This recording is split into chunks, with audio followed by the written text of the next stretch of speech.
up, everyone? Today is a very special day. We're really excited because Adam and I have received a new present. Check it out. It's shiny, it's beautiful. It is the DJI Mavic Air. So for those of you who watch our channel, you know that we really rely on drone footage a lot. If you don't watch our channel, make sure you hit the subscribe button. Also go follow us on Instagram. We just made a new Instagram, citizensofeverywhere_. Now, the Mavic Air is actually the first drone that I haven't had my hands on that's made by DJI that I had before release, because I used to work for them for 2 years. Really excited to test this out. We are here in Putrajaya, which is south of Kuala Lumpur's city center. It's in Malaysia. There's a giant mosque that we're gonna fly around, so hopefully we get some really good footage. Let's check it out.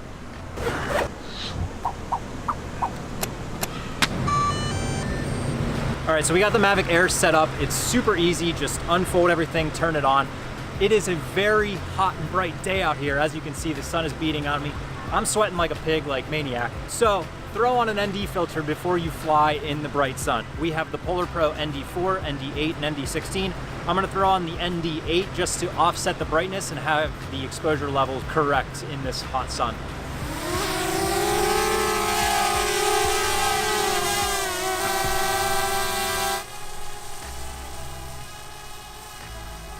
This mosque is the perfect thing to shoot for this maiden flight. A lot of people ask me the settings I use for my Mavic Pro, and I set the Mavic Air up exactly the way I set the Pro up.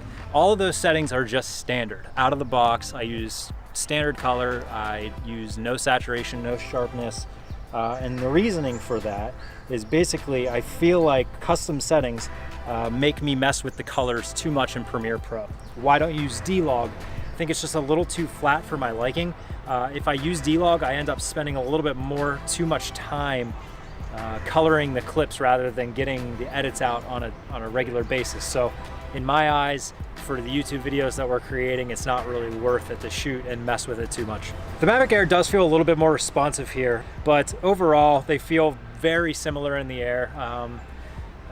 If anything, the Mavic Air feels a little bit more refined, but I mean, it's not enough to choose the Air over the Pro right now.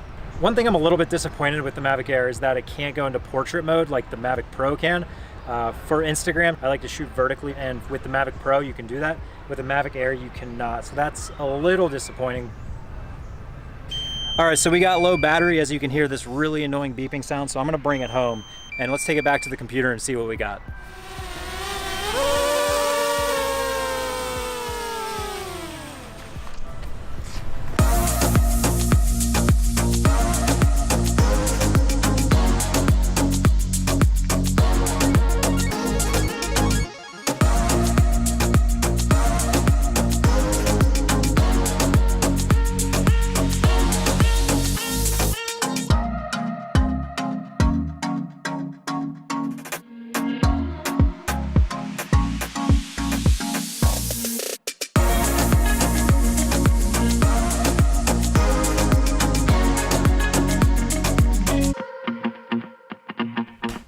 All right, so the footage looks really good. I'm genuinely surprised at how well the Mavic Air does.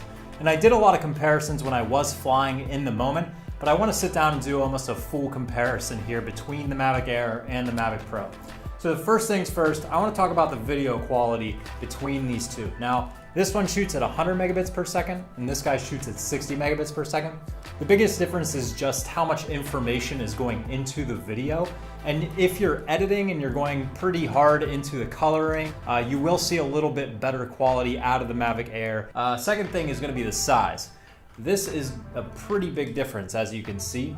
The Mavic Pro is quite a bit larger there, especially when you fold it out. It does become a bit bigger. So the Mavic Air does have a bit of an edge in terms of size. Another thing is the backwards sensors. So if you look here on the front, the Mavic Pro and the Mavic Air both have sensors that'll have avoidance in them. So basically what happens is when you fly towards, let's say, a wall or a tree or something, at a certain level, it'll start to slow down and then it'll come to a complete stop. The Mavic Air has backward sensors, so you can fly backwards and you can still be assured that you're not going to wreck into anything. And the last thing is they have internal memory on this guy. This is kind of important because I have had a few instances where I've been flying the Mavic Pro. I forget to swap the memory card. I'll be halfway through a flight and all of a sudden it says, oh, your memory card's full. Now with the Mavic Air, if that happens, I think it jumps directly over to the internal memory and continues to record, so you're not gonna have that mess up. It has 8 gigabytes of internal memory, so it's not a lot, but it will at least probably get you through the rest of your flight duration. Now, all of that being said, I did find a number of cons to the Mavic Air.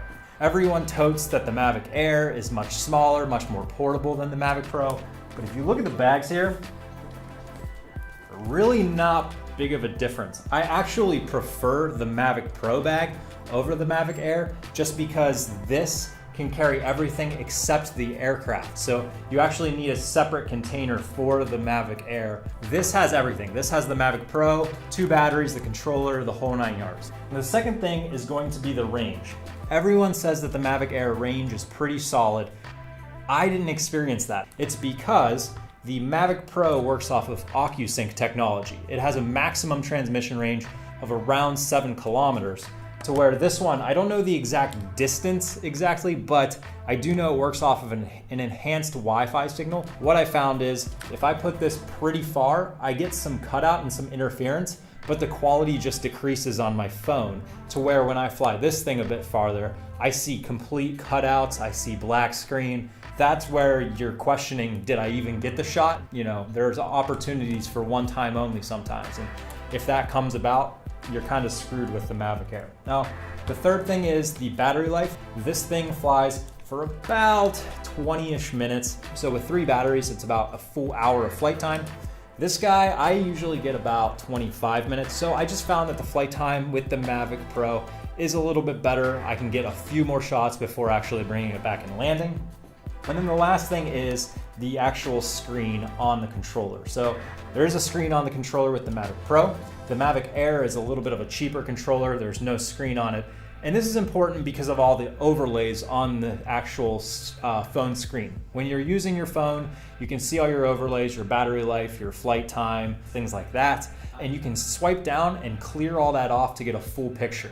Basically, to me, that is important. That way I can get the full image. I can get a good picture without worrying about the overlays, to where the Mavic Air, I don't have my flight data on my controller screen while I'm doing that. So I still prefer the Mavic Pro. I mean, the image quality might be a little bit better. It has the backward imaging sensors on the Mavic Air, but personally, you know, I'm pretty safe with it. I don't fly backwards unless inspecting where I'm flying. And I don't know, it's been my trusty servant for now 2 years or so, to where this is brand new. It's fun, but again, the signal interference, I would say, is probably the #1 difference maker for me. But now that we've finished this comparison, hopefully you liked this video. Give it a thumbs up, make sure you hit our subscribe button, and we'll see you in the next video.